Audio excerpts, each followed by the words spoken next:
Tokal Resort. It overlooks the capital, Tehran. You can get there on a 7-kilometre chairlift from the Tehran suburb of Tajrish. And on the way up the chairlift, if you turn around at just the right time, you can see something interesting. A giant walled-off area filled with lush green trees. In amongst the trees is the palace of the former Shah of Iran. His Majesty liked skiing, hence the convenient chairlift.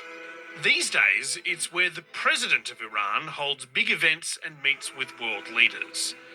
Right on the edge of the palace grounds is a concrete building 5 stories high. And if you happen to be on the chairlift at 1:37 a.m. on the 31st of July this year, you would have seen the western corner of that building explode. Windows were shattered, an exterior wall crumbled, and rubble fell onto the terrace below. Now, that explosion was no accident. It was the result of a bomb that killed an extremely high-profile target. Hamas leader Ismail Haniyeh has been assassinated in the Iranian capital, Tehran. This attack appears to have been meticulously planned and carried out flawlessly, probably by Israel. As is its usual practice, the Israeli government has declined to make any official comment. The Mossad simply never comments at all. But if that's true, it's wild. Killing a Hamas leader inside the compound of the Iranian president, while he's under the protection of the Iranian Revolutionary Guard, is an extraordinary statement. Iran's supreme leader said revenge was our duty and that Israel had prepared a harsh punishment for itself by killing a dear guest in our home. There's some debate about the mechanics of how they pulled this off, which I'll definitely be getting into later in this episode. But no matter the methods they used, the risk involved in this assassination operation is extreme. If it was Israel that did this, why did they do it in such an extraordinary manner? Well, the answer is fascinating, and it tells us a lot about the incredibly complex political situation that Israel has found itself in, where it feels the need for revenge, but only in a way that doesn't alienate its allies. Today, the unbelievable assassination plot against Ismail Haniyeh, and what it tells us about the escalating conflict between Israel and its enemies. The world is on the brink of a full-scale war in the Middle East. I'm Matt Bevan, and this is If You're Listening. Once considered to be one of the most terrifying, ruthless spy agencies in the world, known for its daring and brutal missions. The kidnapping, trial and execution of Nazi Adolf Eichmann, the Israeli bombing of the Syrian nuclear reactor, assassinations of Iranian nuclear scientists. The purpose of these plots was to communicate to Israel's enemies that there was nowhere they could hide without Mossad finding them. And yet, for nearly a decade, Ismail Haniyeh, leader of Israel's number one enemy, Hamas, has been living in Qatar for safety, security. The Israelis would like to kill him. He's not alone. A bunch of Hamas leaders live in Qatar. It's a weird setup. Billionaire gas princes, the US military, and Hamas all living next door to each other on the Arabian Peninsula. And they're not hiding there either. They live out in the open. Ismail Haniyeh spent years there and nothing happened to him. You might think that sending your spies to assassinate your greatest enemies would be easier to do in a country that you share a bunch of allies with, but it's not. And the reason for that goes back to a series of Mossad operations that went terribly, terribly wrong. Israelis once saw their foreign intelligence service as invincible. Not anymore. Throughout the 90s and 2000s, Mossad bungled a few really high-profile missions. The Mossad used to have the image of working like a Swiss clock, and now Israelis once saw their foreign intelligence service as invincible. Not anymore. Throughout the 90s and 2000s, Mossad bungled a few really high-profile missions. The Mossad used to have the image of working like a Swiss clock, and now it is almost like a Swiss cheese. But the biggest of all their screw-ups came in 2010. And that's because they screwed up in a very particular way. This is the spy story that could well spell the end of old-fashioned cloak and dagger espionage. This time, the operation was in Dubai, in the United Arab Emirates. The target?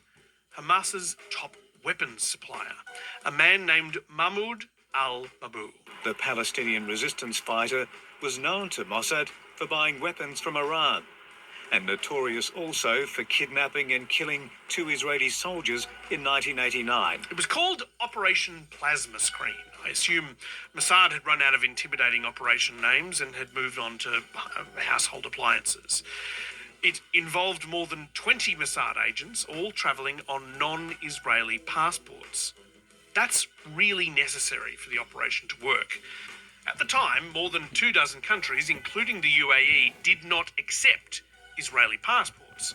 So while the CIA and MI6 can print Jack Ryan and James Bond new passports whenever they like, Mossad agents have to use foreign passports. Without those foreign passports, there's no Operation Plasma Screen, not to mention Operation DVD Player, Operation Lazy Boy Recliner, and Operation Universal Remote.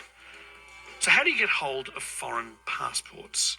Well, apparently, Israel developed a system. If you're an Israeli with 2 passports, be that second passport British or Australian, you can be approached by an official.